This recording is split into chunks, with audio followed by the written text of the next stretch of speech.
السلام عليكم ورحمة الله وبركاته. احنا قلنا ان احنا في حاجات بقيت حاجات رمضان جبناها من عند العطارة.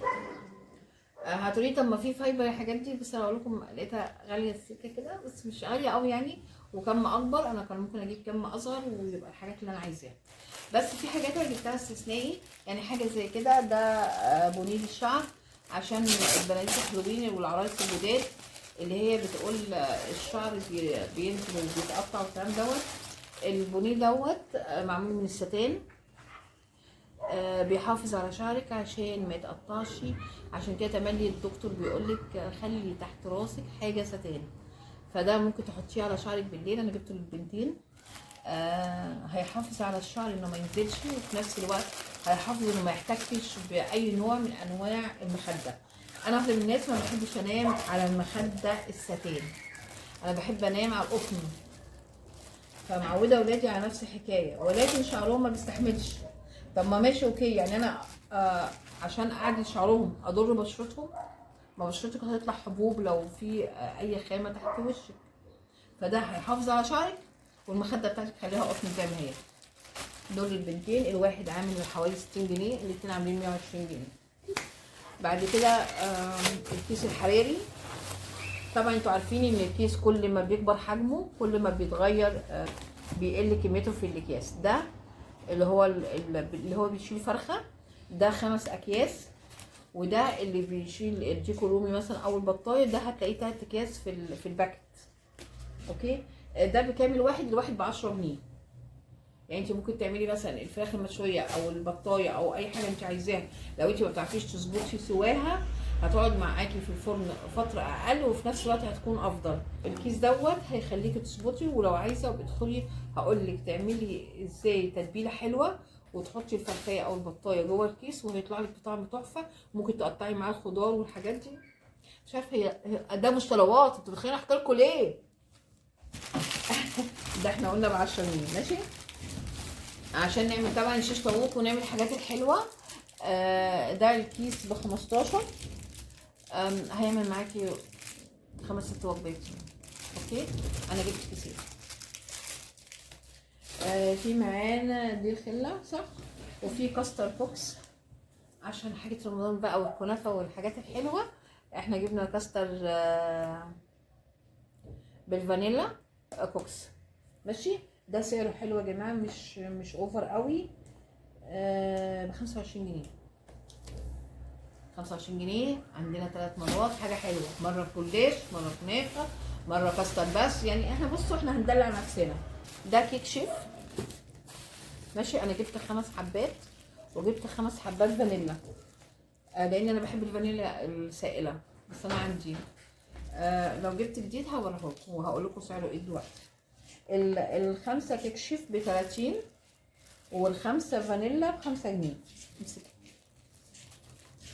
بعد كده جبنا كيلو سوداني، هفضي منه شويه عشان يبقى ني، اقدر احطه على الحلويات، والباقي هحمصه عشان اخده برضو لو عايزين نعمل اي حاجه. بس انا ولادي بيحبوا ياكلوه كده، فانا هحمصه وياكلوه كده. في عندنا حمض الليمون،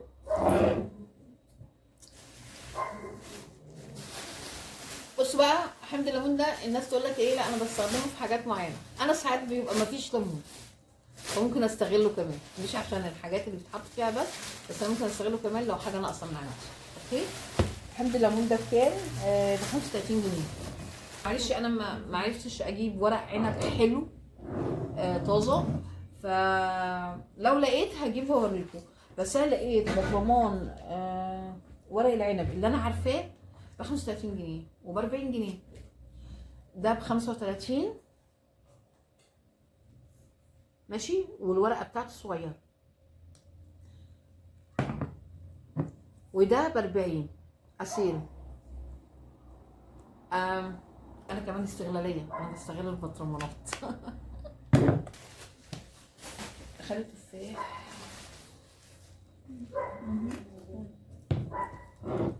ودي خلي تفاح 35 برضو.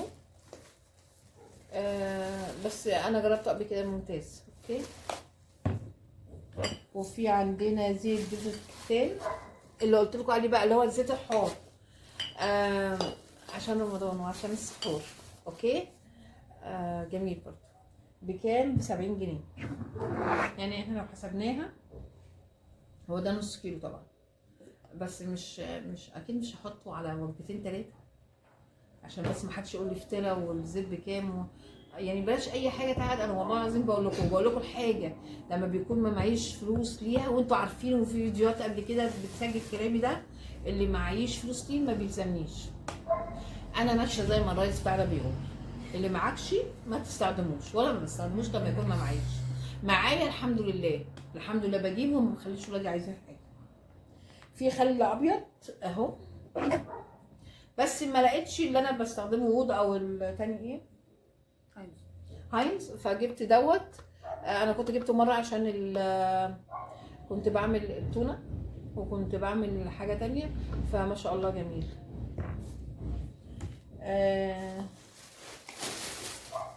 دبس رمان،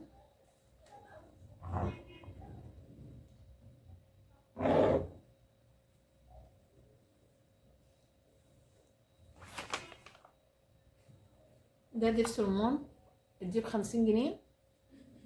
بصوا كله حلو على فكره يا جماعه، هيعجبكم قوي. دي الازازه ب50 جنيه. انا لقيت فايبر بس لقيت ازاز كبيره قوي ما كانش يعني كانت هتخرف معانا، فقلنا بلاش. 2 صويا صوص. انا جبت الفاتح والغامق، الواحده ب40. اوكي. ده الفاتح اسيل برضو، وده الغامق غامق. في عندنا صوص باربيكيو، صوص الباربيكيو جميل عشان نعمل بيتزات برضو، عشان هنعمل في رمضان حاجات حلوه قوي قوي قوي هتعجبكم باذن الله تعالى. في عسل كركوز عشان الكنافه. البطرمان جميل اسيل برضو بس ب50 جنيه. هو حلو، هو هيكفي معاكي رمضان كله. كنا بنجيب رخيص عن كده يا جماعه، كل حاجه غلت الحمد لله احنا راضيين ماشي، محدش يتدخل كده. في دبس تمر، انا بجيب الازازه كبيره بس ما لقيتش، ولقيت دي سعرها حلو فجبتها ماشي. ده دبس تمر ب50 جنيه، بتاخدي معلقه منه زي دبس الرمان بالظبط، والله بيخليكي الدنيا حلوه قوي، بالذات لو بتعملي طاجن لحمه او الكلام الحلو ده ماشي. وفي بعد كده ماء الورد، ما انا بجيبش الازازه دي بصوا بس جميله اوكي، عشان لو وقعت مني ولا حاجه ما بقاش قلقانه وانا في المطبخ. دي ميه ورد، انا شايفه انها نوعا ما ممتازه ومش غاليه، دي ب20 جنيه. انا جبت كمان قله مش عارفه اوريها لكم ولا لا، هوريها لكم. انا جبت 2 بس كلاب الجمال كلوا واحده، مش كلوها ضربوها يعني كسروها، وفي واحده موجوده هحط فيها ميه ورد وهحط فيها ميه واقدمها لكم مره على السفره ماشي. احنا جبنا البقوليات بتاعه البيت، بس انا مش كل حاجه جايباها كيلوات، انا جايبه حاجات انصاص لاني عندي، فكملت على اللي عندي. اللي ما عنديش منه جبت منه كيلو، واللي عندي منه جبت منه نص. فانا جبت مثلا فاصوليا بيضه، وجبت لوبيا، وجبت حطي الاكياس كلها هنا، وهوريكم كام نوع تمر جبناه برضو. جبنا تمر طري، وجبنا تمر محشي، وجبنا تمر شوكولاته بيضه، عشان نخلي حاجه كده اللي هي زي ما بيقولوا القهوه العربي بقى بالليل والكلام الحلو ده ماشي. والدبس المر والبتاع ده مش مسكوت بس خلاص مش مشكله. هنقول نكمل بقيه العطاره. عندنا نص لوبيا، عايزين تعرفوا بنعملها ازاي؟ هقول لكم ماشي، بس انا ما بخليهاش كده عشان في ناس بتقول لي انا بجيبها وبتسوس. لا احنا هقول لكم تعملوا فيها ايه عشان ما تسوسي ماشي. ولا عشان ما نطولش عليكم. هننقعها في ميه، وبعد كده هنحطها في اكياس، وهنحطها بالوجبه اللي احنا بنستخدمها في قلب الفريزر. صدقوني هتطلعوها مش هتاخد منكم سوا، يعني مش هتستخدموا غاز كتير. هي والفاصوليا بنعمل فيهم نفس الحكايه، بننقعهم من بالليل، تاني يوم بنغير عليهم ميه مرتين، وبعد كده بنغسلهم كويس وبنحطهم في اكياس ونحطهم في الفريزر. يلا كده لا هتسوس منك ولا هتاخد وقت على النار. اوكي. في ربع حمص، دي ربع حمص عشان انا بحب حمص شام وبحب الحمص على الكشري. طبعا انتوا عارفين عشان انا مش هاكل كشري في رمضان، بس ممكن اعمله قبل رمضان، وممكن لو حبوا يعني في يوم رمضان كده نعمل مره فرخه مشويه ومعاها كشري يبقى فيه برضه نفس الحكايه. بس بغسله بنقعه من بالليل وبغسله كويس وغير عليه الميه 3 مرات ميه، وبعد كده لما تاني يوم على المغرب كده بطلعه وبصفي الميه وبعبيه في اكياس وبحطه في الفريزر. ما بياخدش وقت وفي نفس الوقت ما بيجروش حاجه، بيسوسه ولا حاجه. في حاجه اسمها حمص طبيخ، معرفش تعرفوه ولا لا. انا بحبه مع الكوسه، اسالوا ماما او تيتا عليه هتقول لكم بيبقى طعمه حلو قوي. انا عايزه اقول لك الحبه دول مثلا يعملوا 3 كيلو كوسه معايا، لان انا باخد معلقتين مع 3 4 كوسات. طبعا عسل اصفر لا غنى عنه، شوربه اوكي، بشعريه اوكي. بس انا بصراحه عشان في ساعات بحب اعمل شوربه عدس في رمضان، فقلت ممكن اعمل مثلا وجبه عدس اليومين دولت، ولكن هو لرمضان انا جايبها رمضان عشان سحور رمضان. وادخلوا لو عايزين تعرفوا، انا بعمله بزبده مع السحور بيبقى جميل جدا والولاد بيحبوه. جربوه هيعجبكم جدا، بزبده وتومه بيبقى حلو قوي. عايزه اقول لكم حاجه بس ما تضحكوش عليا بقى. طبعا هو انا كنت بجيب اكتر من كده كتير، ولكن الدنيا غليت بقى. بس بامانه الحاجات دي من الاول حاجات دي غاليه جدا جدا، عشان برضو ما نفتيش بقى ونقول الدنيا غليت دلوقتي، لا. دي مستكه ايراني تحفه وهتعجبكم قوي. مستكه ايراني، يا رب تكون واضحه. انا عايزه اقول لكم انها مش كتيره، ولكن ممكن تقضيني مثلا مع الرومي، مع البط، مع اللحمه. الحبايه بتاعتها اصل كبيره مش صغيره بس بتبقى جميله بصراحه تحطيها مع الحاجات دي وانت لسه بتشوحي الاول، هتديكي طعم حلو قوي. استني احطيها في كيس عشان ما تفكش. وده زعفران انا عندي علبه اكبر من دي والله، انا جبت دي قلت اكمل بيها. ده خدي منه شعرايه، ده ايراني برضو فبيخرج بسرعه. ماشي. المستكه بكام؟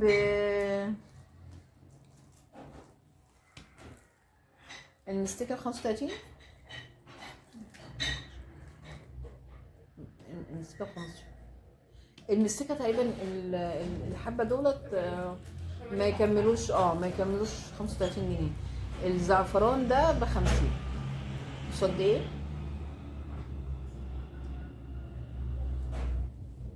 ب 50 ب 60. الزعفران ده ب 60 جنيه. اوكي ماشي. في توابل بقى اللي هو فلفل اسود وكمون ومش عارف ايه وايه وايه وايه. انا جبت كده اللي هو 20 جنيه بس انا بجيبه حبه، انا بحب اختاره عندي. ده ايه؟ وده سماق ب 20 برضو، وده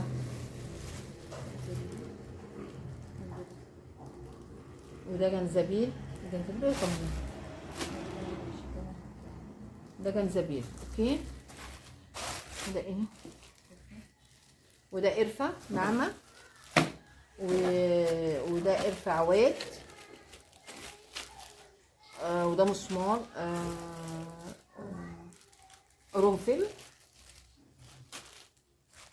وده حبهان. انا جايبه بس بواقي عشان انا عندي، وهوريكم انا عندي ايه في اخر الفيديو. علب انا جايبه من شركه بس جايباها علب، بس انا قلت ايه اجيب شويه حاجات كده ينعنشوا الدنيا. ودي كزبره ناشفه بنطحن منها، وفي حاجات زي اللحم وهو بيتسلق، بالذات لو لحم ضاني حطوا حبوب، ما تحطوش عادي. وده زعتر بلدي، وده ورق اللورا. انا بحب الورقه تبقى كامله في بعض الاوقات. ده غير ان هقول لكم برضو حاجات تانية بنعمله بيها، منها ان انت تبخري بيتك يوم الجمعه او يوم الاثنين او يوم الخميس ب7 ورقات غار. هيفرق معاكي كتير، هتطلعي الطاقه السلبيه من البيت. ماشي. انا جبت بقى بقيت توابل، بس هما سحبوا منها عشان ما كانش في منها بره يعني. ماشي. بعد كده جبنا ايه؟ جبنا برغل. مش جايبه كتير لاني ما بحبوش كتير، بس انا هعمل اليوم كبه، فقلت اوريها لكم. وهعمل فتوش ولا منكوش؟ فتوش.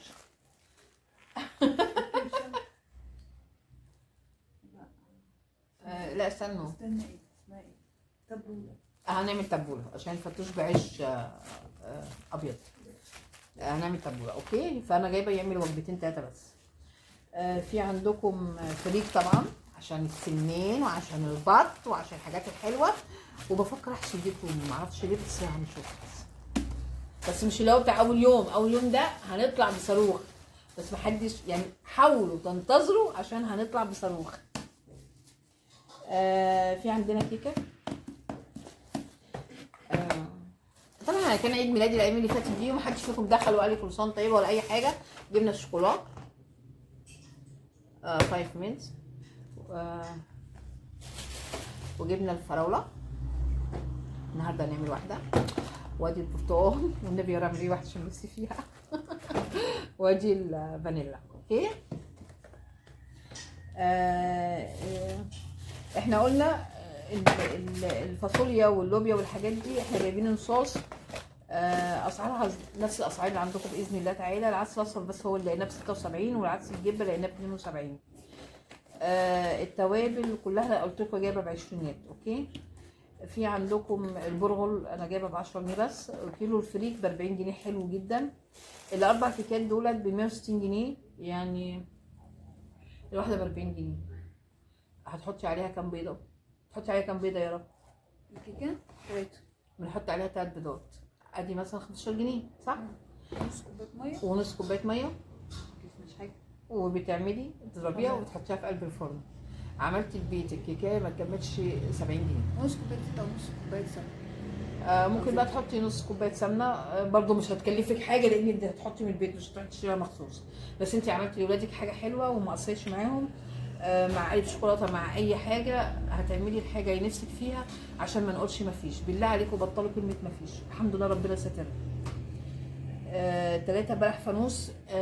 ده البلح الفانوس. ده بتبقى التمرايه من جوه زي كده. انا قلت بقى عشان الولاد وكده ومرفت اختي، فجبت لكل واحد فيهم فانوس. اوكي. دي تمرايه بتبقى محشيه مكسرات، وبتبقى من بره لا اما بشوكولاته لا اما بشوكولاته الكريمه، شوكولاته بيضه لا اما شوكولاته بني. بس هتلاقوها جميله جدا. واحنا عشان بنشرب قهوه عربي كتير فهتلاقوها موجوده عندنا دايما. بس انا جبت 3 اهم، فقلت عشان شوكولاته بيضاء وفراوله وشوكولاته بني عاديه. اوكي. دولت بالنسبه لده. شيلي دول لو سمحتي. نفس الحاجه، بس خلوا بالكم انا لا اما دي لا اما ال3 فوانيس دول هيتشالوا عشان العيد.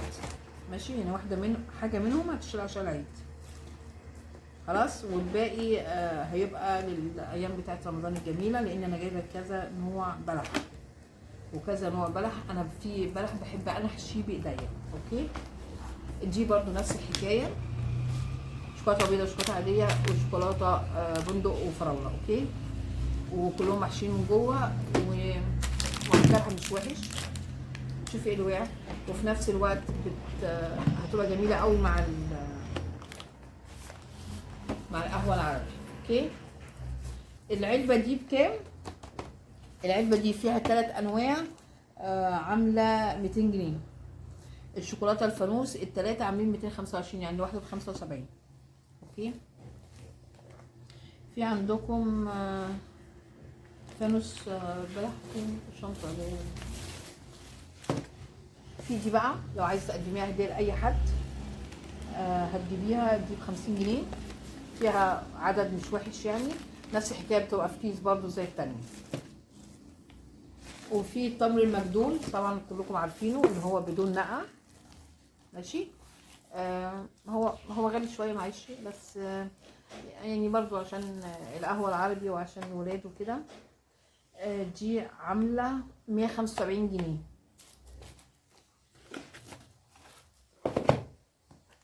في عندك تمر هندي، احنا طبعا جايبين من هايبر، بس قلت اجيب واحده تانية لان ده بتاع النوبه بتاعنا طبعا. حلوه مش وحشه، وب30 جنيه بس. في عندكم التين المجفف، احنا جايبين طبعا هناك نوعين، وده النوع التاني ده جنه او جنين. ده عامل كام؟ دي عامله 80 جنيه، يعني زي نفس الاسعار اللي احنا جايبينها من هايبر تقريبا.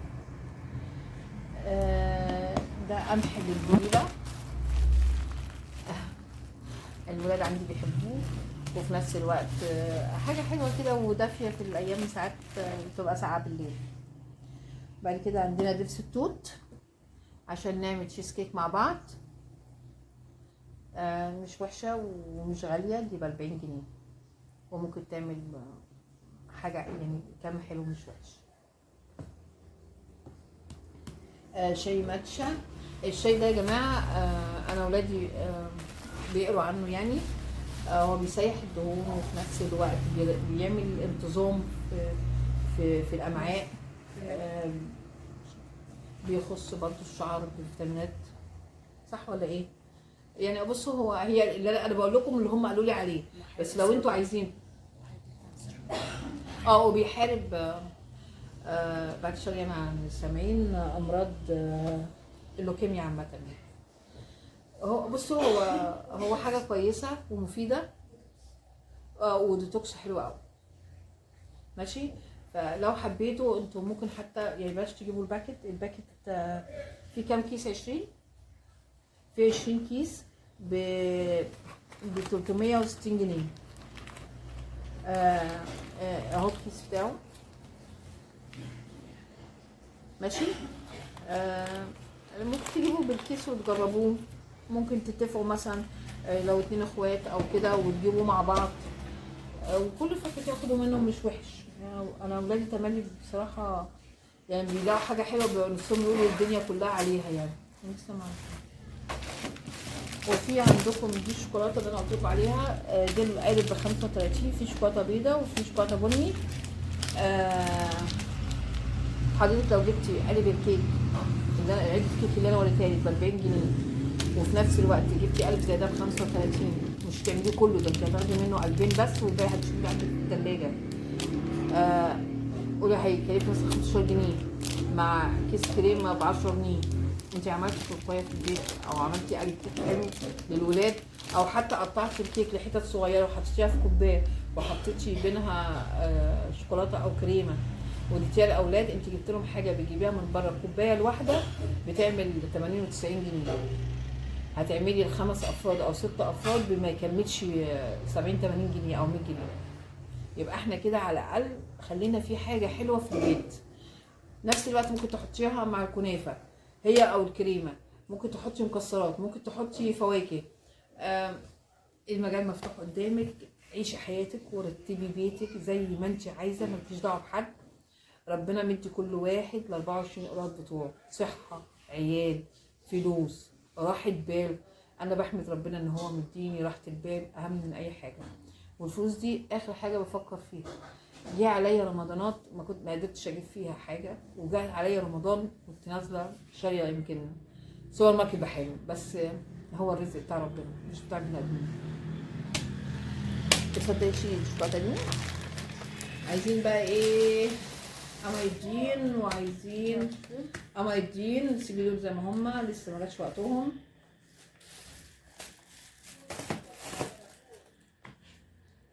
ده قمايدين، انا قلت لكم انا جايبه نوع تاني من عند جوليدو دوت، ماشي. ده انا جايباه من عند العطار، دي ب75. غير بتاعت هايبر، بس برضو حلو.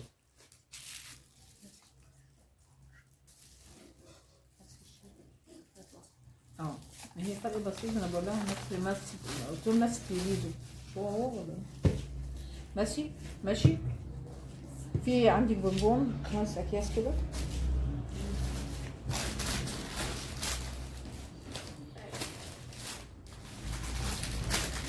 بصوا بقى، انا مريض الضغط عالي طبعا وعندنا حد برضه في البيت مريض نفس تاني، مريض سكر، ففي ساعات بتحتاج بونبونايه كده. انا لقيت الكيس ده فيه حوالي 10 15 بونبونايه، معرفش قد ايه بالظبط، هفتحه واقول لكم. بس البونبون ده ب5 جنيه. فجبت بالزبده، جبت بالفراوله، جبت بالشوكولاته، جبت بالقهوه. انا شايفه ان هو مش مكلف 5 جنيه، فرحتي ولادك او لو عندك حد في البيت مريض حاجه من الحاجات دي بيحتاج حاجه حلوه. مش عايزاهم دلوقتي. 25 جنيه مش هتفكن يعني هتاثر معانا، هيبقى في العيد هنحطها مع المكسرات ولا حاجه هتبقى الدنيا زي الفل. في حاجه تاني، كيلو بلح ناشف، وفي ربع لوز، ونص زبيب وبندق وحشو الحاجات دي. ده بلح ناشف ماشي. انا جبت 2، واحد ب70 وواحد ب80. هوريكم البلحه بتاعته، ده من عند العطار غير اللي احنا جايبينه من عند هايبر. اوكي، دي البلحه بتاعته ما شاء الله جميله. اوكي، وفي حاجه تانية اللي هو دوت، دي ناشفه شويه ماشي. دي بقى اللي لازم تنقعيها من بدري وتحطش عليها ميه سخنه الاول، بس دي هتديكي لون حلو قوي قوي في ميه البلح، هيعجبك لون وطعم. اتفضلي. ده كيلو ب70 وفي كيلو ب80. جبنا ايه تاني؟ اللوز فين بقى؟ ده لوز، ده ربع كيلو طبعا، اكتر من الاكياس اللي انتوا شايفينها، بس هو ده ان شاء الله هيتفتح والاكياس، او هنفتح ده ونفتح ده وندوق انهي اللي يستحمل معانا نسيبه للعيد. اوكي، الربع اللوز ده ب145. هتقولي طب ما هو كده انت جايباه ده ارخص من اللي قلت. هقولك هشوف برضو الجوده، بس هم ان شاء الله كلهم هيطلعوا حلوين. انت تقدري تجيبي 200 جرام بس من دوت ماشي، او 250 جرام، هيعمل معاكي حاجه و70، وهتبقي جبتي انك تعملي لاولادك الكنافه والقطايف والحاجات الجميله بتاعت رمضان والجلاش من غير ما يبقى ناقصك حاجه. جيبي 100 جرام، جيبي 50 جرام، ما تقوليش على حاجه لا. 50 جرام من ده على 50 جرام من ده على 50 جرام من ده 50 جرام من ده، هتعملي ب 250 جنيه شويه حاجات. وحطيهم في علبه وحطيهم في الثلاجه، كل ما تيجي تعملي كنافه حطي. دخلت مامتك، دخلت حماتك، دخلت جارتك، انت عندك الكنافه وعندك القطايف بالمكسرات، وهم ما يعرفوش ان انت جايبه حبايبي، بس الحمد لله ربنا ستر. اوكي، نص زبيب اهو.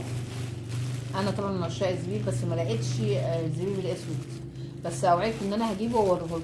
اوكي، نص زبيب ده ب90 جنيه، عشان ده حبه كبيره وقال لي نوعه حلو قوي، فان شاء الله يا رب يعجبنا باذن الله تعالى. في ربع عين جمل ب130 جنيه، زي ما احنا لسه قايلين احنا ممكن نجيب 100 جرام اللي هي ما تكملش معانا 50 جنيه ماشي. ربع دوم، اضحكوا عليا بقى، اضحكوا عليا عشان الضغط. شيل ده ربع دوم ب25 جنيه، هيعمل معانا طبعا عصير نقول 5 مرات في رمضان، فحلو قوي. اوكي، في عندنا ربع خروب بقى من الشرب طبعا. هتقولي ما انت جايباه ناعم، جايباه تاني كده ليه؟ هقول لك الحاجات المشروبات دي مش وحشه في رمضان، وانتوا عارفين ان احنا بنشرب اكتر من بناكل. خروب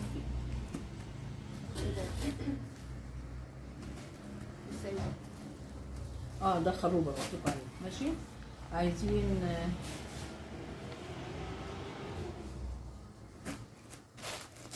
فول مدشوش، ما اعرفش داخل في النص ازاي، بس هو المفروض ده مدشوش. ده ربع كيلو فول مدشوش ب 14 جنيه. هقول لكم انا جايبه ليه. ده ربع كيلو ده بقسمه نصين، بيتحط على المرتين اللي هنعمل فيهم فول، لان احنا هنعمل فول مرتين بس في رمضان. المره بتطلع لنا 13 الكيلو، بيطلع لنا 13 كيس او 14 كيس، ماشي. واكيد هيعدي يوم ولا اتنين ما مش هناكل فيهم فول.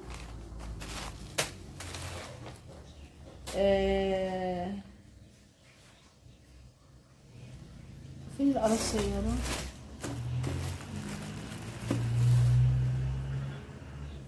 ده ربع مشمشية ب120. مقاسها حلو برضو، ومع المية هتنفش. انا السنة اللي فاتت جبت نوع كده كان صغير خالص، ما عجبنيش. كان بتحس ان هو مفتل. لا دي هتعجبها باذن الله. وده ربع قراصية ب90 جنيه، ماشي. هشيل منها النقاية وهحتفظ بيها بدون. في عندك قهوة شوكولاتة. انا بحب القهوة العربي، وعندي بن، انا بجيب بن عبد المعبود بس من اللي هو في باب اللوق، ماشي. بس القهوة ديت من عند ابو عوف، دي قهوة بتعمل شوكولاتة. بنتي جربتها ولقيتها حلوه قوي، فاول ما شافتها عند العطار بصراحه قالت انا عايزه من دي. عم دي سعرها حلو ومش وحش، دي ب50 جنيه. هتعجبكم. دي 100 جرام بس جوز الهند، وانا غلطانه انا جبتها. ما تسمعوش كلامي، ما تعملوش زيي. الا لو انتوا بتحبوا جوز الهند كتير يبقى جيبوا الكيس اللي انا قلت لكم عليه الاولاني وخلاص، لان ال 100 جرام ديت ب 22 جنيه بس. انا شايفه ان كنت جبت حاجه تانية احسن. ده ربع كركديه ب65، بس ده الوردة المقفولة، يا رب تفهموني. يعني دي وحدة كركديه مش الورق، دي الوردة المقفولة. جيبي الوردة المقفولة هتديكي نتيجة احسن، لانها مش هتبقى مكسرة. وجبت ربع فستق ب180. زي ما قلت لكم هنشيل للعيد وهنشيل باذن الله. ولو في حاجه ناس يعني خلاص استخدمناها في رمضان، هتبقى حاجات بسيطه اللي ناقصه نجيبها للعيد. اوكي. وده ربع بندق ب185. لا استنى، احنا قلنا ربع الفستق ب185، وده ربع كاجو ب170، ماشي. وده ربع بندق ب175. في بقى عندك نشا، وعندك لبن بودر وكاكاو وكريم شانتيه.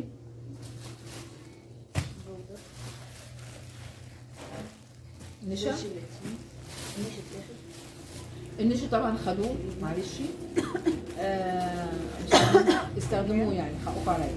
فالنص النشا انا جايباه ب24، وده نص لبن بودر ب120 بس درجه اولى، مش مصري مستورد. شيليها. في كاكاو. انت جايبه غامق وفاتح صح؟ ربع. الربعين كاكاو غامق وفاتح، الاثنين كتبهم مع بعض صح؟ ب40 مش كده؟ ده ب20 جنيه. ده الفاتح وده الغامق. هينفعكم كتير قوي قوي قوي في الحلويات برضو، او في المشروبات الساخنه.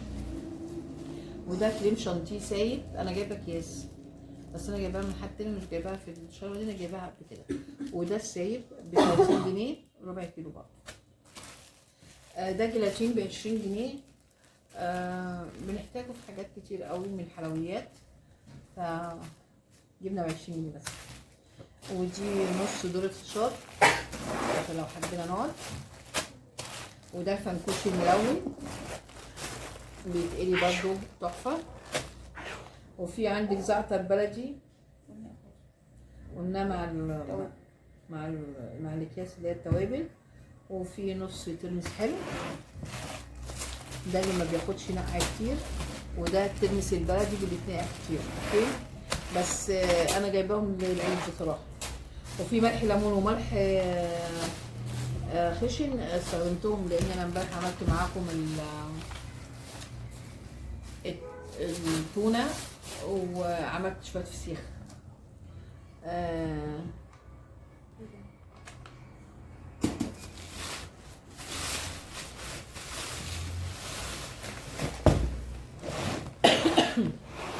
وفي علبه التمر الجميله ديت،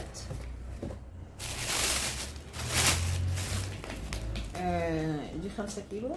بصوا ما شاء الله، طبعا عشان صايمه هبقى اكلها لما افطر. جميل ازاي. ديت عامله 285، بس ما شاء الله جميله. ماشي. اتمنى ما اكونش طولت عليكم ولا زهقتكم، وما تنسوش تجيبوا العيش الناشف. العيش الناشف ده هيفرق معاكم كتير قوي. شوفوا اي حد جنبيكم بيبيع العيش دوت، جيبوه واحتفظوه.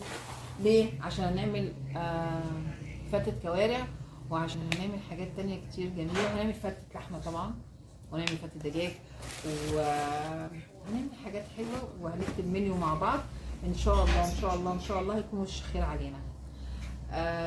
سلام، وهشوفكم واحنا بنرتب الفريزر عشان اقول لكم الحاجات اللي انا كنت مربياها. هوريها لكم وهقول لكم ان انا ذبحت ونضفت ازاي. وانا لحمه مش هجيب كتير لاني انا ربنا كرمني الحمد لله وسترها معايا، وذبحت حاجه بسيطه كده هطلع منها لله. خروف مش عيب، وسبت منها حاجه بسيطه ليا. ده غير ان انا راس الخروف هنعملها مع بعض، الفيش والفيش والحاجات دي هنعملها مع بعض.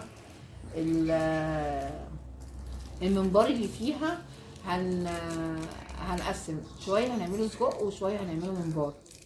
فان شاء الله هنعمل مع بعض حاجات حلوه قوي في رمضان. اتمنى ان انتوا تتابعونا. الناس اللي مش عامله فولو للصفحه او القناه عندنا تدخل وتعمل. عملوا معايا الصفحه. عايزين الايام اللي جايه دي نعمل شغل حلو قوي مع بعض، ويا رب اكون بفيدكم. اللي معهوش حاجات تيجي كلها لرمضان بالطريقه دي، احنا ممكن نجيب بس كميات اقل. في نفس الوقت ما تخليش بيتك محتاج حاجه، وعلى قد ايدك امشي. انا لما بيكون ما فيش ما بفتحش بقي وما بطلبش حاجه. شكرا، وسعيده بوجودكم معايا، وسعيده بحياتي اللي انا فيها، وسعيده ان انتوا في حياتي. السلام عليكم.